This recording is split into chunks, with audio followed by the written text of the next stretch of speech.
All right, I think we can get started. Hi, everyone. Thank you so much for joining us. My name is Kirsten Stumpa. I'm a clinical application specialist for the Lenstar by Haag-Streit.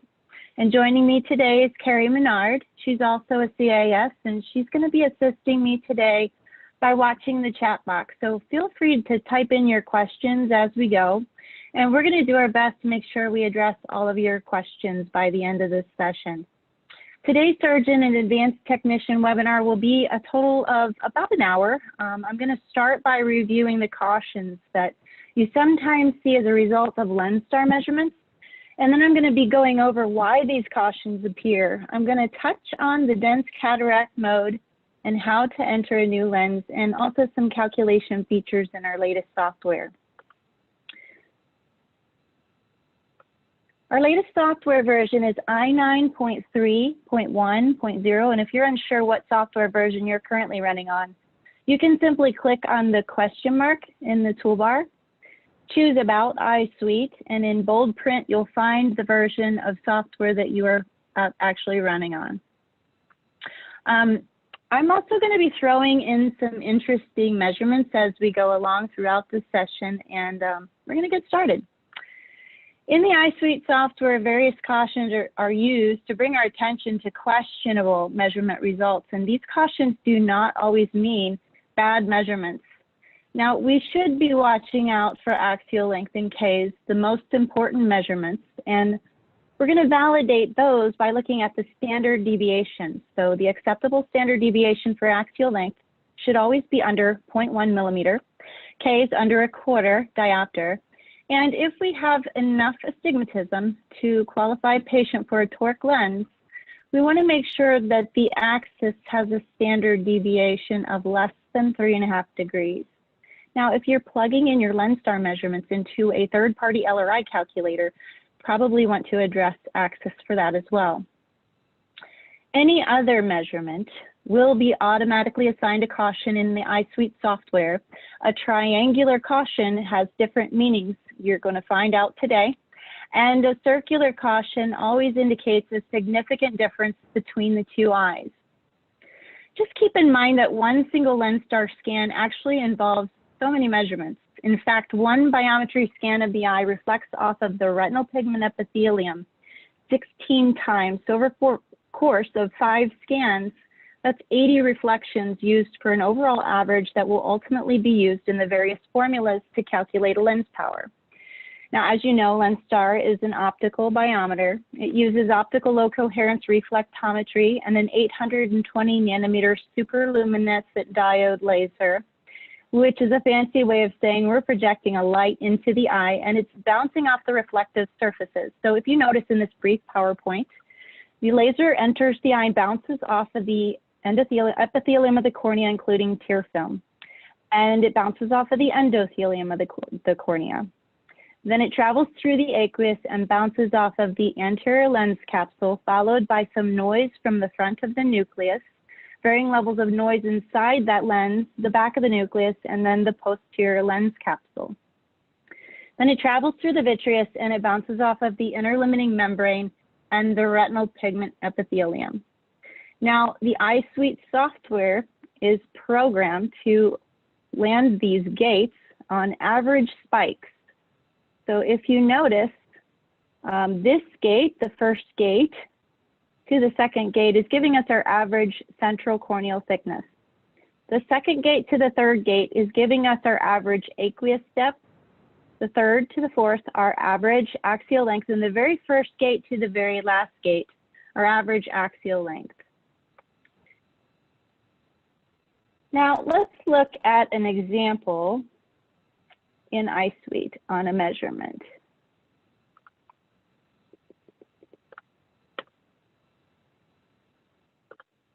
All right, so this measurement we're going to refer to is actually a saved measurement. Now you're going to notice in your software that you have 2 biometry icons. One is for a new measurement, and you'll find another one under examinations with a date stamp for saved measurements. Now keep in mind the plus sign next to the date stamp does reveal additional items done in the same day, and they will be time stamped. So just double click to open a scan, and we're going to quickly find that a caution here next to lens thickness I'm sorry. If we hover over it, it tells us that this value has a high standard deviation. Please check for outliers. So we can click on any of these values to present that A scan that we saw in that brief PowerPoint animation. Now, an interesting way to look at this is how it happened in chronological order. So I'm actually going to remove all of the scan except for the very first scan that we took. So this is the first scan taken by the Lenstar, represented in red. Now watch these gates as I add the additional scans in, and pay close attention to this gate here. So here's number 2, 3, 4, and 5. Notice how this gate moves the most, and we can pick up on the variability here in each measurement. Since the lens thickness is cautioned, this will be the gate that we need to address, and in order to do so, we recommend using a zoom scan feature. Notice my cursor is a plus sign throughout the graph until I click on the zoom scan, which is a graph with a little magnifying glass in the upper right-hand corner. And when I click the zoom scan to activate my highlighter, my cursor actually changes to a double-headed arrow. And if you notice, there are hash marks in the X and Y graph, which allows me to find a nice center medium here in the aqueous depth. Then I'll click and hold and drag a highlighter past the last lens spike in question, and when I release, I'm zoomed in on just the lens thickness spikes. Now this gate found it very easy to land on this first spike of multiple colors. We measured that surface every single time. However, we pick up on variability here, and we notice that we have a couple colors actually representing the posterior lens capsule. But we can fix that by matching our cross or our plus of our cursor up with the plus on the gate until we get a 4-headed arrow. And then when we click, hold, and drag, we can move the gate out of the way using our line to dissect the very last spike of multiple colors, and a mouse click release to drop it on the peak. Now we have a finger pointing down over the icon that was moved, and our measurement value changed. We can fit this scan back to window, we can print it out, review it with a colleague or a surgeon. However, if you're still questioning this gate position, it is always good to drag it to the side so that we can use bilateral measurement comparisons. This is very important and very helpful when we're trying to validate and fix a caution when we have a bilateral measurement to compare. Notice the right eye is cautioned in the original scan, and it read a 4.0 millimeter lens thickness. However, the left eye was not cautioned, and it read a 4.2 millimeter thickness.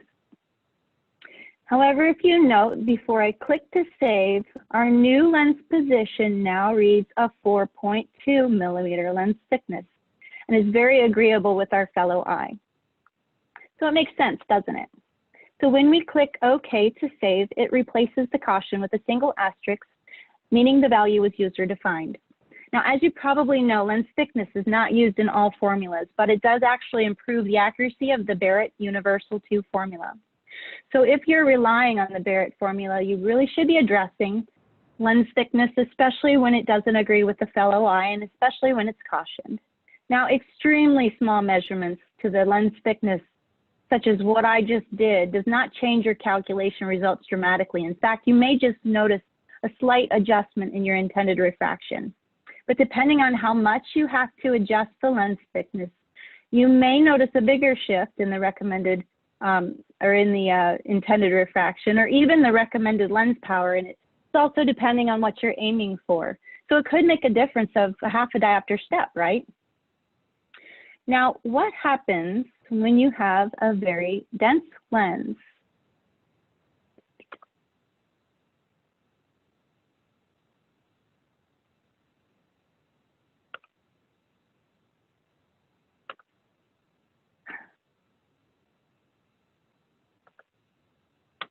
So when you have a very dense lens, during the measurement process, you are going to find no axial length will populate.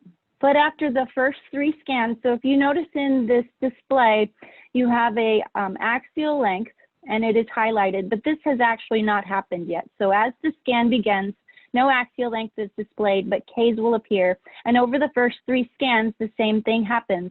And then after the 3rd scan, a composite axial length populates at the top. Additional scans done afterwards for the following scans will continue to build on this composite. and you will never have a standard deviation when a composite axial length alone. And when you get your measurement results, you will notice that an axial length without a standard deviation is likely due to the dense cataract mode kicking in.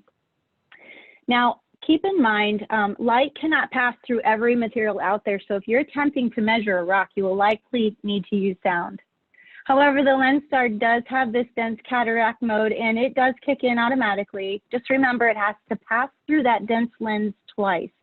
So if there's a lot of disruption, the reflection coming back through that second time is very weak, and that indicates to the Lenstar to kick this dense cataract mode instead of displaying the axial length. So when you receive an axial length with no standard deviation, that's your first indication. And to validate the dense cataract mode, and I'd like to give credit to Dr. Warren Hill for this explanation, you can open your A scan. And here I have our A scan. And when you notice your dense cataract mode display, the retinal spikes are very spread out, such as this, you probably should do an ultrasound to confirm. Now, when your dense cataract mode, composite axial length retinal spike looks nice and uniform, such as this, you can have a lot more confidence in the dense cataract mode value. And in this case, we actually were able to scan a bit off axis and obtain a couple more axial length readings that agree with our composite. So if we double click those values, we can actually include those in an average and populate a standard deviation. Now keep in mind your ultrasound scan will always be shorter than your optical. Immersion will be the difference of a retinal thickness, so essentially an undisturbed cornea, and measuring to the inner limiting membrane. And contact A scan will be the difference of corneal indentation and retinal thickness. Therefore, optical will always have a longer axial length, measuring an untouched cornea and all the way to the retinal pigment epithelium. Let's go back to iSuite. I have some more interesting cases here. What happens when you cannot obtain an anterior chamber depth measurement or lens thickness? Well, let's see. If we try to go to a calculation, you will quickly notice that we are unable in the left eye here to obtain a Barrett Universal 2, a Hill RBF, an Olsen, or even a Haggis calculation. But let's take a look and see what's going on with this measurement. Oh, sorry. So we're going to open up this A scan and take a look at the reflective surfaces here. Now, first, I'm going to bring your attention to a caution next to the central corneal thickness. This caution means the value has a high standard deviation, much like the lens thickness we saw earlier. Now, there's two ways to resolve this caution. You can either remove an outlier and reduce the standard deviation, eliminating the caution, or you can simply pick up the gate and just validate that gate position. Now, the next thing we're going to notice is every single aqueous depth measurement is eliminated. And this caution is actually meaning the value is outside of the allowed range that the software feels the measurement is valid. So it's finding this value to be erroneous. But if you look at our A scan, it's obviously picking up on the anterior surface of that lens. And if you notice, our axial length is only 18.23 millimeters. So obviously this patient has a shallow aqueous depth. And we can override this elimination by double clicking to include all these values into the overall average. And then this will populate a value. Now our lens thickness, we can again use our zoom scan and place that gate on the most posterior spike of the lens. And when we click OK, our cautions will remain, but again, those cautions mean the value is outside of the range. When we go to calculate, we will now be able to see a Barrett, a Hill, an Olsen, and a Haggis.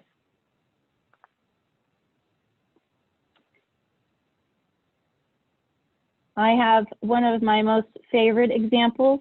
This patient was actually measured with ICL implants in both eyes, as well as the crystalline lens. So in lieu of having refractive surgery, she had ICLs implanted in both eyes. I fully expected to see cautions in the biometry, of course. So we're going to start with the left eye and take a look at the A scan. I'm going to use my zoom scan feature so I can take a look closer at these spikes. And with one red spike in the front here, I assumed that that would be the front of the ICL. So I decided to place the gate on the front, the very first spike of multiple colors, meaning we measured that surface many times, and the back surface here. Now, when I clicked OK, I decided to do a bilateral comparison, and I noticed the right eye had a lens thickness of almost 5.5 millimeters, which is very bizarre and much different than the left eye. So clicking to open this A scan revealed, by the way, we had no cautions. And when I zoom in on the lens thickness, this is a perfect example of an implant lens, very tall, very reflective surfaces, very thin and very clear, no noise in between. So it makes more sense to move this gate to the front surface of the lens. This is a textbook representation of a crystalline lens. Anterior lens capsule, beginning of some nucleus, some noise inside that nucleus, back of the nucleus, posterior lens capsule. So a nice side-by-side comparison of implant versus natural crystalline lens. Now, by moving these gates to better represent these values, we are offering these formulas that require phakic ACD and phakic lens thickness appropriate measurements. So when we click OK, we now have a new lens thickness, which is a little bit thinner than the left eye. So to open this and reevaluate based on what we saw in the fellow eye, let's zoom in on this lens again. Now we can actually measure surfaces here in the A scan. So when I place my gates on the front and back of what I consider the ICL implant now, it's reading about 1/4 millimeter thickness. And when I place my gates on the posterior lens capsule, there's the nucleus, and now the anterior lens capsule, and do another bilateral comparison, you will notice that our aqueous depth is much more similar and our ACD is actually exactly the same. So these values would be better values to use for those newer generation formulas that require that phakic ACD measurement and phakic lens thickness when we're taking Barrett into consideration.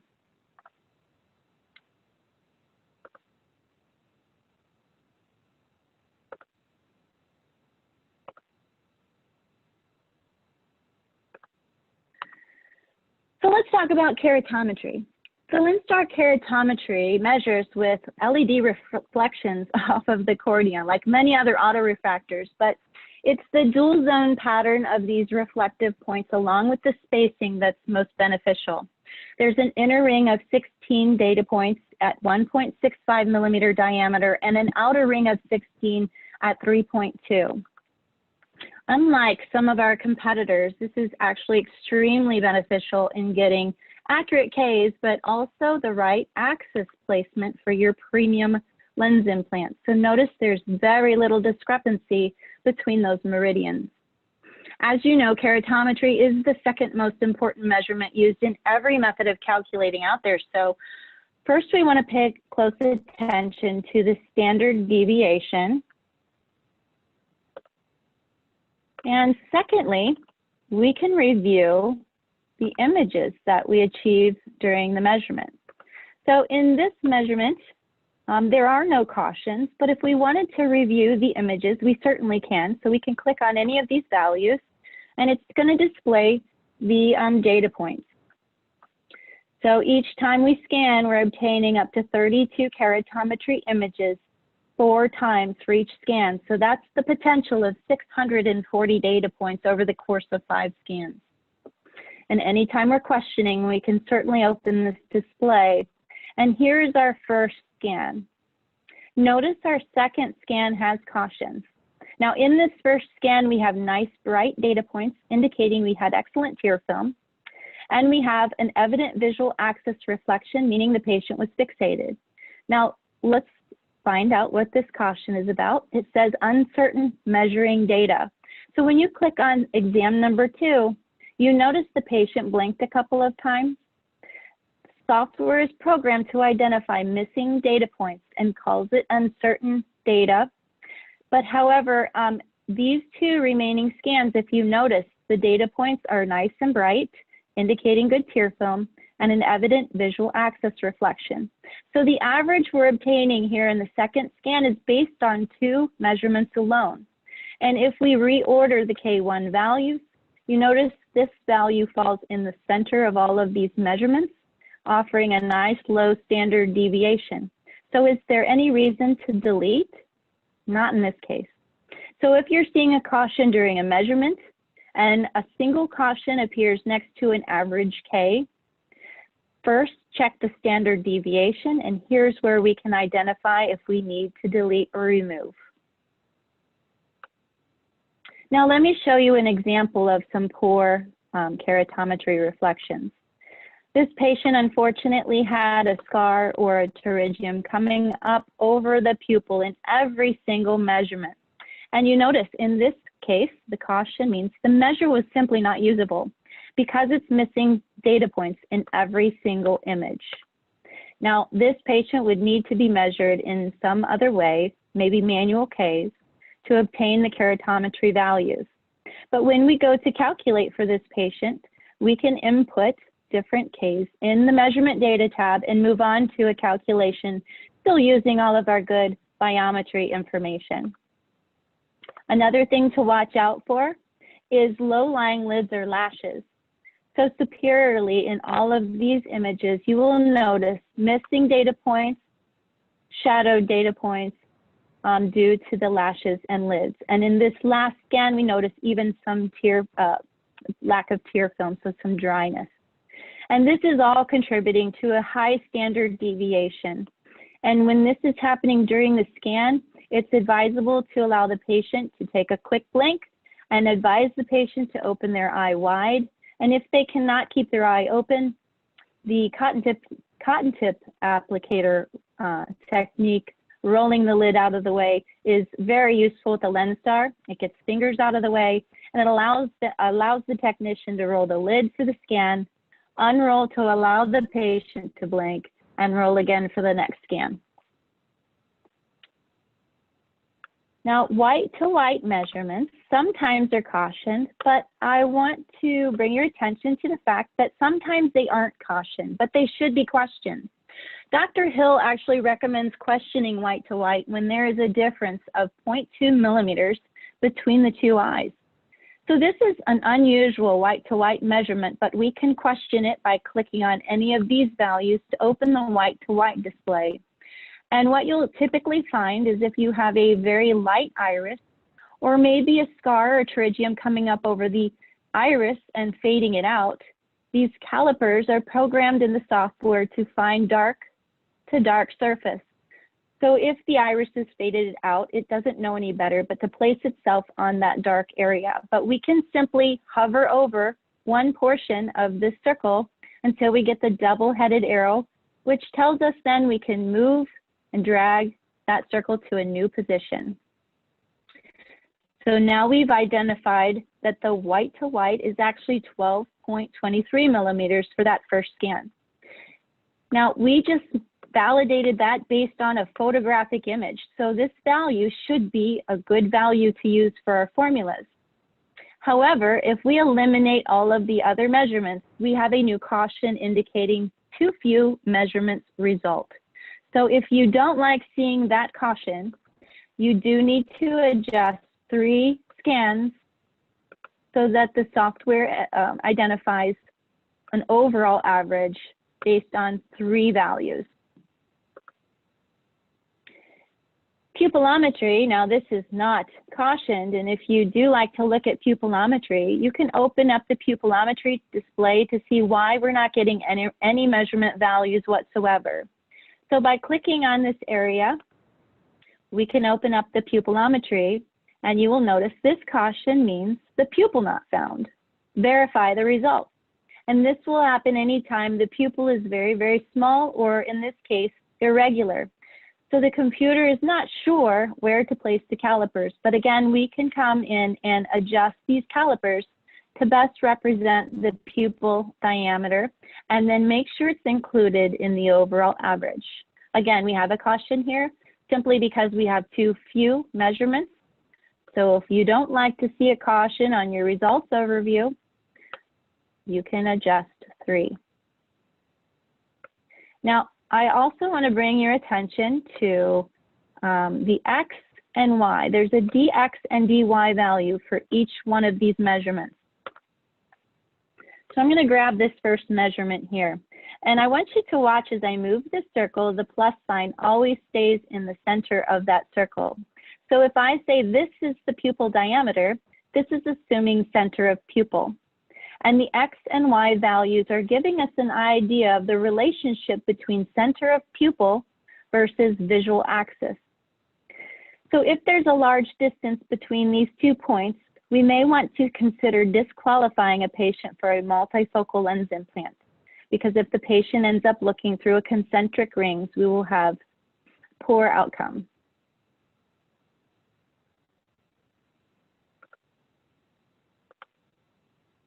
Now, have you ever measured a patient with a dislocated IOL? Let's take a look at this example. This patient was measured on the basis of a pseudophakic acrylic setting because the patient had an implant present in the eye. Now, after a slit lamp examination, it was revealed that the whole capsule had slipped down about halfway through the pupil. So it was unsure whether or not the measurements from the Lenstar were based on aphakic or actually through that lens. However, there is a show image at the bottom of each measurement results for right and left eye. And when you click on show image, if you have a white light Lenstar, you can change the image to color by clicking on this red and yellow cyclic arrow. And when you change it to color, you can already see that capsule there. And if you click, hold, and drag a yellow square over the pupil, we're zoomed in on the pupil now, and the blue arrows will help you navigate through the various scans that were taken, or the images that were taken at the time of the scanning process. So if we scroll through these images, we will find that a majority of these scans, the visual axis was above the capsule. So based on this information, we can go back into the A scan, and here's our second opportunity to change our lens or our vitreous body. So in this case, we would want to choose none for no lens, taking out the lens and calling this eye aphakic. And when we click OK, and OK to lose all changes, it will change our axial length from 25.02 millimeters to 25.13 millimeters, taking into consideration no lens and taking out the index of refraction of that acrylic lens. Another setting here, and this is a wonderful thing about the Lenstar, is you can change the vitreous body, and this is again after the patient has already left. So if the technician does not know or is not aware that there's oil in the vitreous, this setting can actually be chosen after the fact. And choosing that option and clicking OK to lose all changes will apply the index of refraction of the oil, which dramatically changes the actual axial length measurement because the oil is slowing down that light. Now, according to Dr. Warren Hill, if silicone oil is to remain in the eye for an extended period of time after cataract surgery, an additional adjustment to the IOL power must be made. He has some great information about this at his on his website, and that website is www.dr-hill.com, and that doctor is spelled out, so DOCTOR-HILL.com.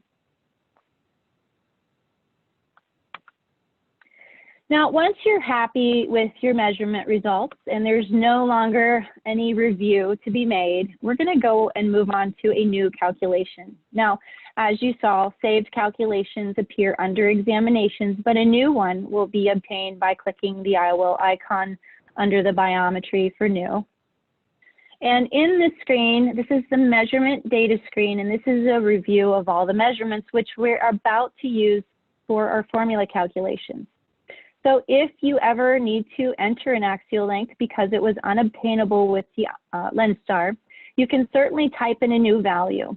It is completely fine to leave this as optical if you're using an immersion. Haggis has said that there's not enough of a difference. However, if you're using an axial length obtained by contact A-scan, you do want to change this setting to acoustical. This will apply different formula constants that are applicable for contact A-scan axial lengths, which were always shorter. You can also modify, change, or add keratometry values if you don't agree or if you are unable to achieve keratometry. Then you'll move on to calculation. And here, of course, you have saved templates with an arrangement of lens and formula combinations. Now, anytime you want to make a change to these saved templates, you can certainly choose from different lenses and different formulas. And anytime you make a change, and you can also, delete cells or add new ones. Anytime you make a change to a template name, this box will appear as unsaved, so we're working with an unsaved template. In order to save our changes, we need to click the blue plus sign to create a new template from now this current configuration. Once we click the blue plus sign, we have two options. We can actually give this template a new name, or we can save this template as an original template name. We're just going to call this new. Now, when we click OK, it's going to add that template to this drop-down list, so you only ever need to modify templates in one eye. That template will also appear over here for the left eye. Now, if you cannot find the lens you're looking for in your lens database, you may need to add a lens. So in order to add a lens, you can click on IOL, an IOL editor, or the shortcut key is this IOL icon. When you click to open your IOL editor, you will find that all of your lenses are arranged by manufacturer. And if we click the arrow next to any manufacturer, the subtitles are all the lenses made by that manufacturer. Again, if you can't find your lens in this database, you can simply click the blue plus sign above the list to create a new IOL. Now, when you start typing in the manufacturer name, if you are adding a new Alcon lens, you certainly want to choose from the drop-down list so that you're adding lenses under the same Alcon header. However, we're going to call this new manufacturer. And the model name will be the name that the manufacturer has given any certain lens. For example, SN60WF, but I'm going to call this one Sphere. Now, if you do not have the toric planner option for your software, you will not have type spherical or toric. Nothing will display here, and it will assume that you're just going to add a spherical lens. However, if you have the toric planner and you're entering a toric lens, choosing toric will allow you to add each model and the power at the IOL. And in the next screen, each model's cylinder correction ranges. We're going to keep this as spherical for now. You need to enter a row to this table to identify a range that the lens is available in and able to calculate. So by clicking the plus sign next to the available spherical powers to add a row, you can change these values to represent the powers that the lens actually comes in. So usually around 6 to 30 diopters at half diopter increments. You can add an additional range if the lens is 30 to 35 at 1 diopter increments and so on. But we recommend leaving it at -10 to 40 because you have more calculation options when you have really long or really short eyes to deal with. Then we're going to click on the calculation tab, and here's where we're going to enter our formula constants. Now, you will notice when we click this plus sign one time, it adds the manufacturer A constant. And it starts with manufacturer A, but when we keep clicking, we're going to go through all of the available formulas, and the last one we'll see is the Hill RBF A. Now, you will be able to obtain these values from your manufacturer on any new lens. The SRKT A constant is your optical A constant on the specification sheet. The Shamus No History always shares that same value. And we'll scroll up and find the Barrett LF. And there's actually a feature in the software that allows you to calculate the Barrett LF based on the SRKT. And all I did was simply click to highlight and then a right mouse click to populate the option to calculate the Barrett LF constant from the SRKTA. And internally, it will calculate that new value. The design factor is the diopter at which any lens might change from a biconvex to a meniscus lens, a biconvex, yes, I was saying that right, to a meniscus lens design. So perhaps at 5 diopters, this lens might change from a biconvex to meniscus. Haggis values may be offered by your manufacturer, but typically they're only found on the ULIB for those older lenses. And the Hill RBF can actually be found on Dr. Hill's website. That's rbfcalculator.com. And under lens constants, you'll see published A constants for various lenses there. And Dr. Hill says that if you cannot find an A constant there, you can simply use the same value as your SRKT. The ACD, optical ACD, on the specification sheet for any lens is actually the Hoffer Q PACD value. And the Holiday SF will be the optical SF that you also find on your specification sheet. So once you've entered these values in, the manufacturer A constant should actually be acoustical to better represent that value. The manufacturer A constant is usually the ultrasound A constant that you find on the box, which is typically a smaller value than your optical A constant.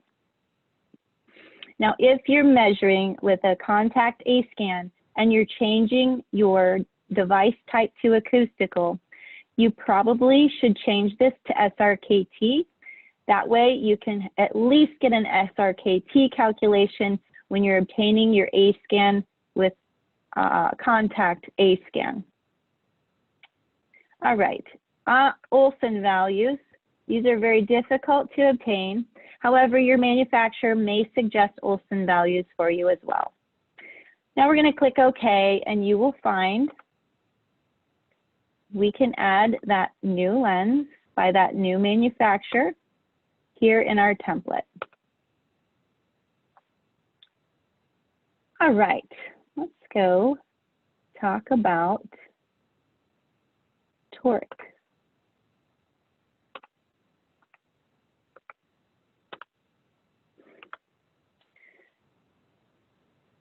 The toric planner feature for the iSuite software came out about 7 years ago. However, we only started including the toric planner for new Lenstar purchases about a year ago.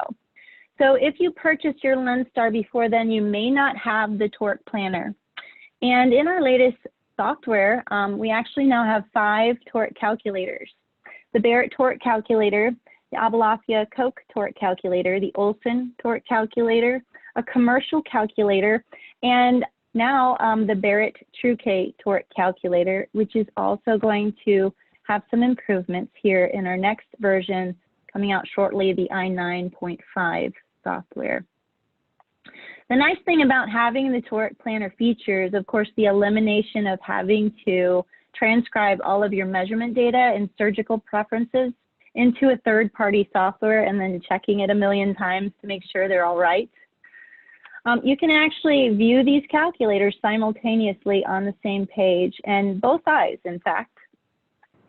And you can open the surgical planner for any calculator by clicking on the little green icon with the scalpel across. And this is going to open a nice photographic image of the eye with your incision location, which is preset, and steep and flat axis with an IOL overlay. And keeping in mind, this photographic image was taken at the same time as your biometry information. You're also going to notice 3 levels of correction in our latest software. And you can rotate the incision location. It will recalculate your anticipated residual astigmatism, much like those online calculators. Now, notice this patient has about a half a diopter of astigmatism, and it's against the rule of astigmatism. Barrett typically does not flip the axis, so it's saying use that non-toric. And the Abulafia Koch actually will flip the axis, so it's saying use a T3. However, in order to see a flipped axis with the Barrett, click the surgical planner, and there's your flipped axis result. And it's actually agreeing with the Abulafia Koch with a T3 it's actually predicting approximately 0.14 diopters of with the rule astigmatism. Now, we have discovered that if your toric lenses are entered starting at 0.75 or 0.9 diopters of astigmatism, you won't be able to see a calculation with your Barrett toric calculator. And when you open your surgical planner, you're missing those 3 levels of correction. Unless you add a non-toric model. So in your IOL editor, you find your toric lens. On the manufacturer data tab, you click that plus sign to add a new row. And in this case, we called it SN6 ATX non-toric. And we gave a very minimal amount of the power at the IOL. Then clicking on the calculation tab, we can click the blue plus sign next to our calculation constants and pull that non-toric over into our calculation constants and changing the range from 0 to the first level of correction, so 0 to 0.75 in this case, leaving the power at the cornea at 0. Now, when we do this, we're able to pull in a calculator now for those patients with a small amount of astigmatism. And this also enables us to open the surgical planner and see that flipped axis result. Now, just so you are aware, when you're running toric calculators, if you're doing so for many different surgeons in your practice, these values have to be changed every single time a calculation is run. You may not be aware that your iSuite software can be set up in a multi-user mode, which actually allows you to identify an SIA, incision size, and preferred location for each surgeon. That way, when you're running a new calculation, you simply choose the surgeon and it will automatically apply that surgeon's preferences to their toric calculators. Now, if you're interested in this feature, Carrie and I can assist you with setting this up in your practice. Now, in our latest software, we also have lots of post-refractive formula options. Barrett TrueK, the Barrett TrueK toric calculator, Shamus no history, Masket, and modified Masket. In the measurement data, now this is after we click the IOL icon to perform a new calculation, we can change a setting here. Usually that says simply US. We can change that to US post-refractive and it will add 2 additional fields here, one for pre-VC or pre-vision correction information and one for post-VC or post-vision correction information. And if we have it, we can enter the patient's refraction before they had LASIK surgery or PRK or RK, and the 4 to 6 week stable post-operative refraction, and then choose the type of procedure. Now, typically you don't have that information, and maybe you only have one piece of that information. If that's the case, if either of the case, don't enter anything at all. You simply need to select myopic or hyperopic in the pre-VC box and the type of procedure in the post. Now, clicking on calculation, you will be able to refer to previously saved refractive templates, or we can create new ones. So notice for the right eye where we had the refractive information, we have the option to display Barrett TrueK with history, Shamus no history, Masket, and modified Masket. And for the left eye where we did not have the refractive data, we have the Barrett TrueK without history and Shamus no history to display. Now, before we move into some Q&A, I just wanted to mention that if you need update to your software to the latest version, contact our tech service department. There will be no charge for the update as long as you have a maintenance agreement. However, if you don't have a maintenance agreement, we just charge a minimal fee of $150, and that's for the entire day if it takes that long. And that's for just the service to update. And if you need a maintenance agreement, or if you're interested in adding the toric planner feature, which is currently at a 10% discount until May 29th, you can contact Tanya Lay. We also have some discounted remote trainings available until May 29th. So if you're interested in signing up, please contact our customer service department. And if you have any clinical questions, you can reach out to either Carrie or myself.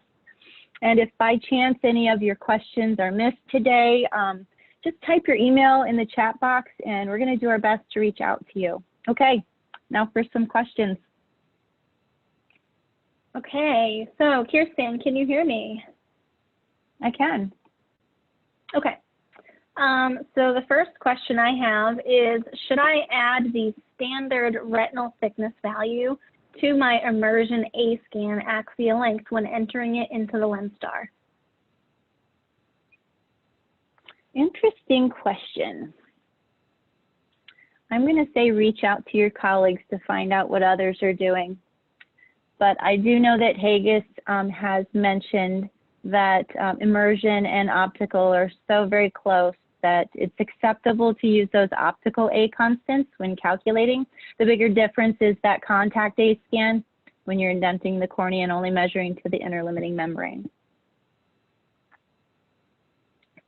Okay, another question is, what if the patient has had RK, then LASIK later, and also enhancements? What do you use for the post-refractive status? Good luck. Yeah, those are very complicated cases. And again, I'm going to say reach out to your colleagues to find out what they're doing. Yeah. All right. How do I know if I have the newest Barrett or Hill formulas? So again, you're going to want to check your software version, and if you go to the toolbar and click on that question mark in About iSuite, that will reveal the software that you're running on. And you really should probably be on the latest version to have all of the latest features and the latest updates to the formulas.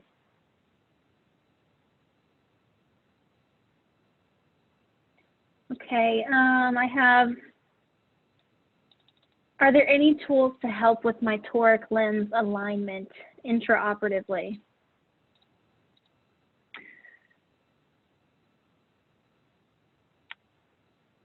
So as far as microscopes, I'm assuming that question is kind of along the lines of using a microscope.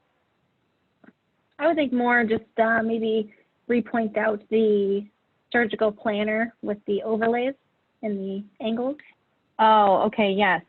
Yeah, the surgical planner, let me just go back to that and show you some more features there.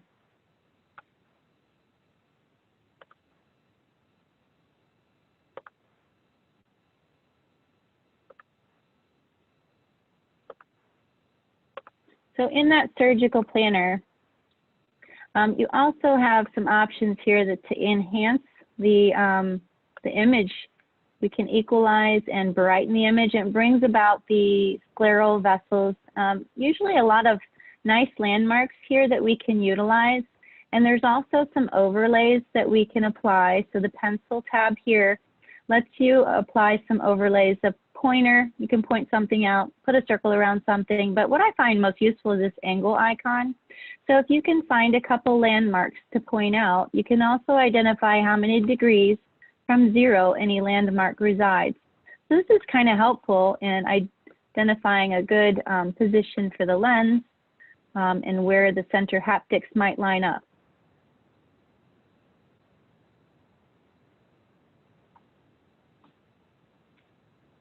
Perfect. I know we did have a question early on about moving our gates and if it has to be with multiple colors or if it could be a single spike. And I did emphasize the point of multiple colors. I don't know if you want to show that again.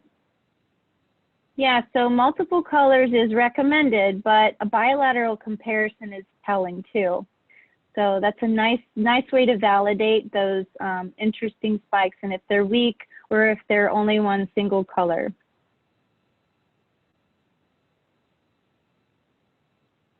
Okay, I'm seeing if we have more here.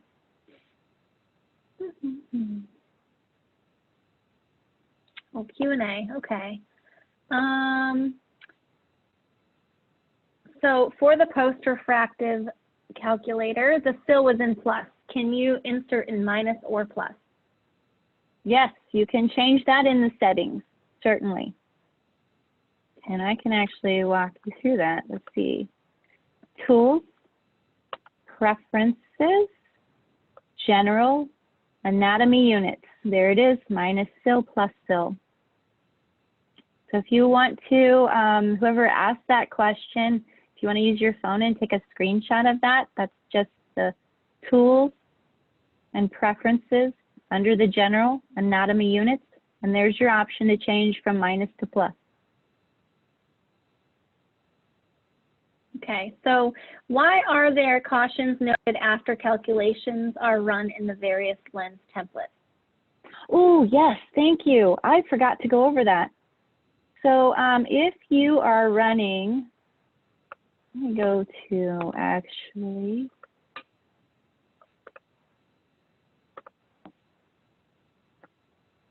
that happens on this measurement with Hill.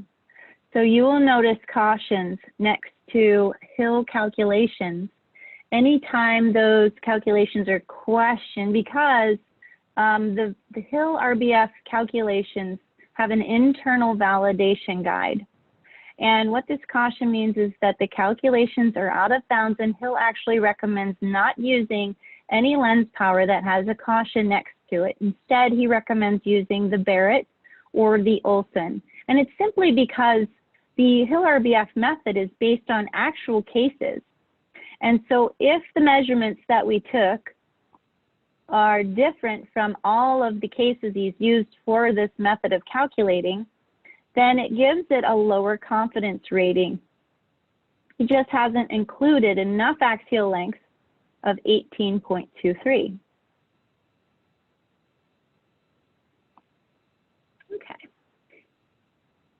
Would there be any additional or different steps to add the PanOptix trifocal lens to our lens list?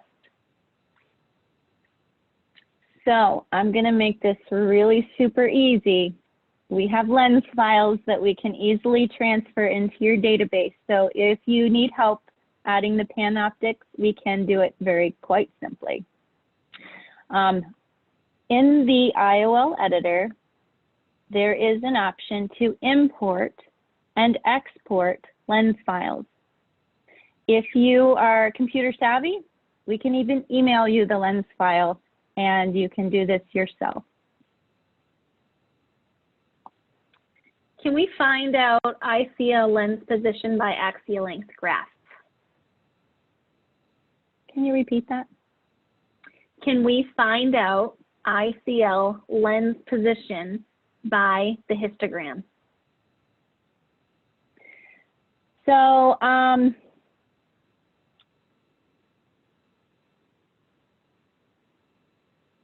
not sure exactly. I know what that question means as far as position. You can certainly, this is not always this nice of an A scan, but you can get an idea, how far in that ICL is and how thick it is. But the true function here is just to obtain the true phakic ACD and lens thickness measurements that is required by those newer generation formulas. Mm-hmm. If there are no caution markers on the IOL calculation sheet, is there still a need to review the biometry readings? The only thing that I would look at, I would do a bilateral comparison just to be sure that everything makes sense, and check the standard deviations, because there's no internal flag as of yet on high standard deviations for axial length in Ks. So always check standard deviations for those most important values. And if there's no cautions and everything looks like it makes sense bilaterally, then no need to review. And sometimes that's the case. Sometimes a scan, a lot of times you can take a scan with a Lenstar and nothing needs changed. Can we check angle kappa? So it's not actually angle kappa. but it's an idea of angle kappa in the pupil berry center. Now, I will tell you that Emory eye, this is what they do. They take their average X and Y values, add them together regardless of the sign. So adding this together, help me out. 0.39 plus 0.28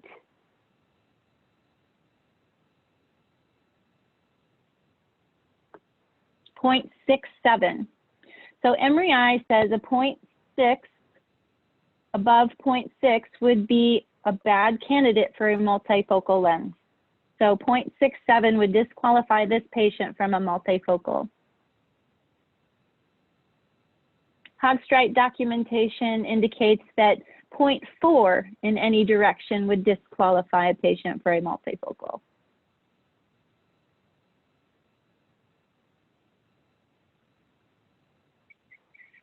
Going back to that question about the lens spike, the person typing, they advised that whoever had trained them indicated that it had to be at the very last spike regardless of multiple spikes. Sorry, was that for the lens spike? Yes.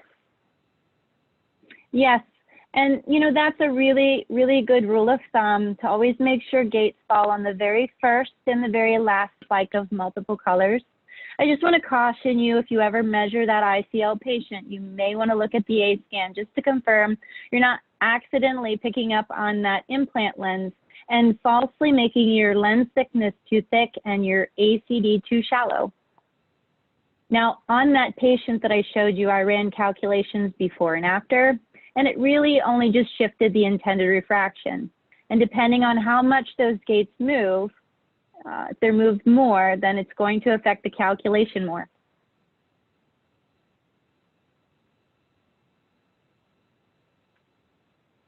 Okay, well, Kirsten, I think that about sums up our questions, and we're at our time limit here.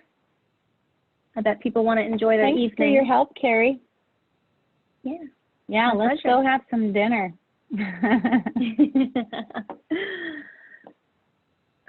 Thank you, everyone, for joining.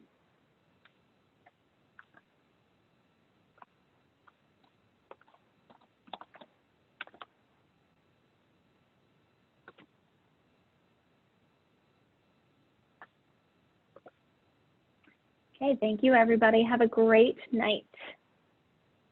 Yes, thank you. Thank you, everyone.